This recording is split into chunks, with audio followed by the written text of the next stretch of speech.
శ్రీనివాసాయ మంగళం. హలో అండి, welcome back to our channel. ఈరోజు కామికా ఏకాదశి అండి.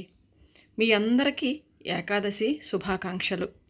నేను వేకువజామునే నిద్రలేచి స్నానం ఆచరించి తులసమ్మ దగ్గర ఇలాగా క్లీన్ చేసుకుంటున్నాను. ఈరోజు ఏకాదశి కదండి. మరి ఏకాదశి రోజు విష్ణు పూజ ఎంత ముఖ్యమో దానికన్నా ముందు తులసి పూజ కూడా అంతే ముఖ్యము. తులసి పూజ లేకుండా విష్ణు పూజ అసంపూర్ణం. ప్రతి నెలలో 2 ఏకాదశులు వస్తాయి. శుక్లపక్షంలో ఒక ఏకాదశి అంటే పౌర్ణానికి ముందు ఒక ఏకాదశి వస్తుంది. అలాగే కృష్ణపక్షంలో ఒక ఏకాదశి, అమావాస్యకి ముందు ఒక ఏకాదశి వస్తుంది. శుక్లపక్షంలో వచ్చే ఏకాదశిని తొలి ఏకాదశి అంటారు. ఆ రోజు శ్రీ మహావిష్ణువు యోగ నిద్రలోకి వెళ్తారు. ఆషాఢమాసంలో కృష్ణపక్షంలో వచ్చే ఏకాదశే ఈ కామికా ఏకాదశి. మనసులోని కోరికలను సిద్ధింపజేసే శక్తి ఈ ఏకాదశికి ఉందని విశ్వాసం. కామికా ఏకాదశి రోజు సూర్యోదయానికి ముందే నిద్రలేచి శుచి అయి పూజా మందిరం శుభ్రం చేసుకోవాలి. లక్ష్మీనారాయణల మూర్తులను ప్రతిష్ఠించుకొని ఆవు నెతితో దీపారాధన చేసి తులసి దళాలు సమర్పించాలి. తులసమ్మ దగ్గర ఒక చిన్న ముగ్గు వేసుకొని దీపారాధన చేసుకొని తులసమ్మకి నీళ్లు సమర్పించుకుంటున్నాను. యన్మూలే సర్వతీర్థాన్ని యన్మధ్యే సర్వదేవత యథాగ్రే సర్వవేదాచ తులసి త్వాం నమామ్యహం. మా చెట్టులో పూసిన మందారాలతో తులసమ్మని కృష్ణయ్యని ఇలా అలంకరించుకున్నాను. మా చిన్న బృందావనంలో ఈ తులసమ్మ కృష్ణయ్య ఇలా చాలా అందంగా ముస్తాబయ్యారు. ఇప్పుడు సుగంధభరితమైన అగరవత్తులతో ధూపాన్ని సమర్పించుకున్నాను. ఇలా తులసమ్మకి కృష్ణయ్యకి పూజ చేసుకున్నాను. ఇక ఇంట్లో నిత్య దీపారాధన కూడా చేసుకున్నాను.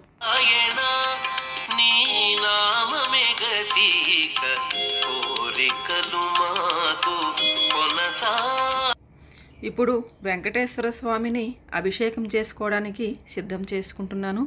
ముందుగా ఈరోజు గజలక్ష్మి దీపాన్ని వెలిగించుకున్నాను. అయ్యవారు పక్కన ఏదో రూపంలో అమ్మవారు ఉండాలి కదా మరి.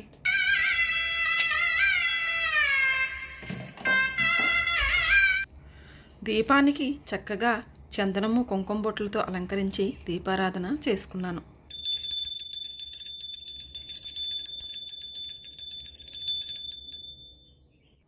ఆ దీపమే సాక్షాత్తు శ్రీ మహాలక్ష్మి స్వరూపము.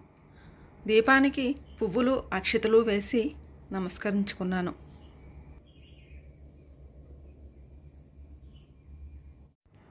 ఇప్పుడు స్వామివారికి జలాభిషేకము చేసుకున్నాను.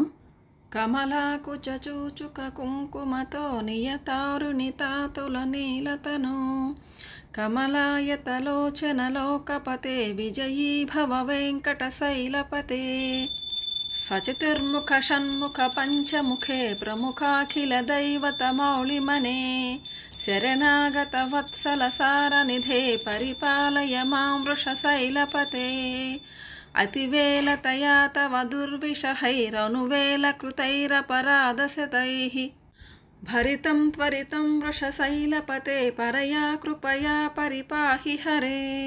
స్వామివారికి అభిషేకాలు కైంకర్యాలు అయిపోయిన తర్వాత చక్కగా ఇలా నామాలతో అలంకరించుకొని తులసిమాలను సమర్పించుకున్నాను. ఆ భగవంతుని దయ వలన నాకు తులసికి పువ్వులకి ఏమీ లోటు లేదండి. మా ఇంటి చుట్టుపక్కల బోలెడు తులసి ఉంది. అలాగే మా చెట్టులో 2 సంపంగి పువ్వులు అయ్యాయి. చెట్టు ఇంకా చిన్నగానే ఉందండి, అయినా అప్పుడప్పుడు నా పూజకి 2-3 పువ్వులు ఇస్తుంది ఈ తల్లి. అలాగే ఈరోజు 2 పువ్వులు పూసాయి. చూడండి, మీకు కూడా చూపిస్తున్నాను చెట్టుని. చిన్న చెట్టే అండి. నాకు సంపంగి పువ్వులంటే చాలా ఇష్టం. అందుకే ఒక చిన్న మొక్క తెచ్చి వేసుకున్నాను. కానీ ఎప్పుడో పెద్దదైతే పువ్వులు పూస్తుందిలే అనుకున్నాను, కానీ ఈలోగే నాకు పువ్వులు పూజకి ఇచ్చేస్తుంది ఈ తల్లి. చెట్టుని బయట వైపు వేసాం కదా, ఏవైనా ఆవులు కానీ గేదెలు కానీ మేకలు కానీ తినేస్తాయని గార్డుని ఇలా పెట్టాము. అసలు నాకు ప్రతిసారి పూజలకు 2 పువ్వులు ఇస్తుందండి ఈ చెట్టు. ఇవిగోండి, ఇవే స్వామివారికి సమర్పించాను. అలాగే ఈ బ్లూ పువ్వుల చెట్టు కూడా ఉందండి, ఇది కూడా చాలా పువ్వులు ఇస్తుంది. అవి కూడా స్వామివారికి సమర్పించుకున్నాను. చూడండి, ఎంత అందంగా ఉన్నాయో అసలు. మనము ఎన్ని పుష్పాలు సమర్పించినా స్వామివారికి తులసి లేనిదే ఆ పూజ పూర్తవ్వదు. అందుకే పాదాల దగ్గర చిన్న తులసిని సమర్పించుకున్నాను. ఆ తరువాత ఈ కలర్ఫుల్ మందారాన్ని స్వామివారికి సమర్పించుకున్నాను. ఏ పువ్వైనా ఏ పత్రమైనా స్వామివారి పాదాల చెంతకు చేరడానికి ఎంతో అదృష్టం చేయాలండి. ఎంతో పుణ్యం చేసుకుంటే గాని స్వామివారి పాదాల చెంతకు ఆ పువ్వు చేరదు. తరువాత స్వామివారికి ధూపాన్ని సమర్పించుకున్నాను. తరువాత విష్ణు శతనామ స్తోత్రంతో పూజ చేసుకున్నాను.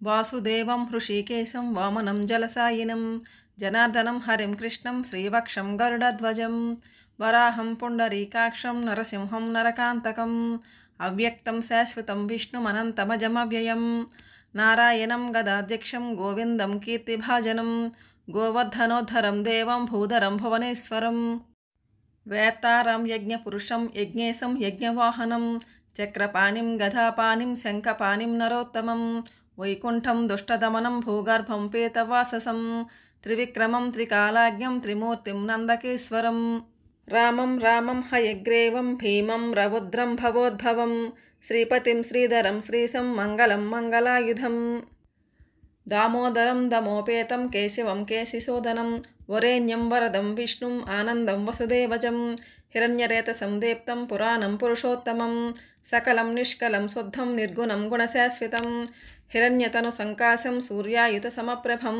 మేఘశ్యామం చతుర్బాహుం కుశలం కమలేక్షణం జ్యోతిరూపమరూపం చ స్వరూపం రూపసంస్థితం సర్వజ్ఞం సర్వరూపస్థం సర్వేశం సర్వతోముఖం జ్ఞానం కూటస్థమచలం జ్ఞానదం పరమం ప్రభుం యోగి సంయోగ నిష్ణాతం యోగి సంయోగరూపిణం ఈశ్వరం సర్వభూతానాం వందే భూతమయం ప్రభుం ఇది నామశతం దివ్యం వైష్ణవం ఖలు పాపహం వ్యాసేన కథితం పూర్వం సర్వపాపప్రణాశనం యః పఠేత్ ప్రాతురుద్ధాయ సభవేద్వైష్ణవో నరః సర్వపాపవిశుద్ధాత్మా విష్ణు సాయుధ్యమాప్నుయాత్ చాంద్రాయణ సహస్రాణి కన్యాదానశతాని చ గవాం లక్షసహస్రాణి ముక్తిభాగీ భవే నరః అశ్వమేధాయుతం పుణ్యం ఫలం ప్రాప్నోతి మానవః ఇది శ్రీ విష్ణుపురాణే శ్రీ విష్ణు అష్టోత్తర స్తోత్రం సంపూర్ణం.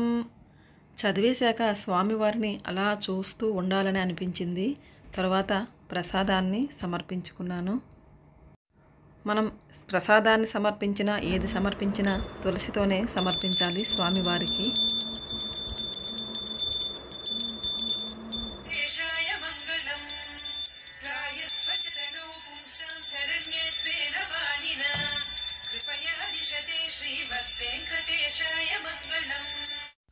స్వామివారికి కర్పూర నీరాజనాన్ని సమర్పించుకున్నాను.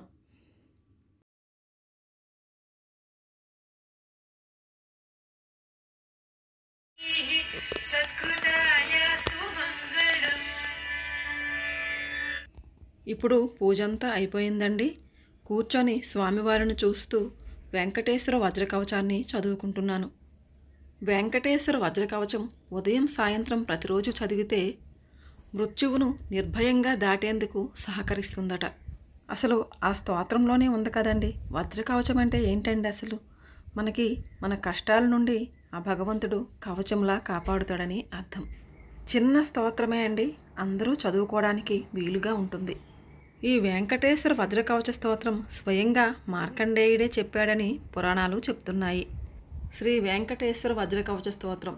మార్కండేయ ఉవాచ నారాయణం పరబ్రహ్మ సర్వకారణకారణం ప్రపద్యే వెంకటేశాఖ్యం తదేవ కవచం మమ సహస్రశీర్ష పురుషో వెంకటేశ శిరోవతు ప్రాణేశ ప్రాణనిలయ ప్రాణాన్ రక్షతు మే హరి ఆకాశరాట్సుతానాథ ఆత్మానం మే సదావతు దేవదేవోత్తమోపాయ దేహమే వెంకటేశ్వర సర్వత్ర సర్వకాలేషు మాంగాంబాజానీశ్వర పాలయేన్మాం సదా కర్మ సాఫల్యం నః ప్రయచ్చతు ఏతద్వజ్రకవచమభేద్యం వెంకటేశుతుః సాయం ప్రాతః పఠే నిత్యం నృత్యం తరతి నిర్భయః ఇది మార్కండేయకృతం శ్రీ వెంకటేశ్వర వజ్రకవచ స్తోత్రం సంపూర్ణం. లక్ష్మీదేవి దీపం వెలిగించుకున్నానే కానండి, ఈ వెంకటేశ్వర స్వామి చెంతకు శ్రీ మహాలక్ష్మీదేవి రాకపోవడంతో నాకేదో వెల్తిగా అనిపించి లక్ష్మీదేవిని తీసుకొచ్చి శ్రీవారి చెంత పెట్టాను.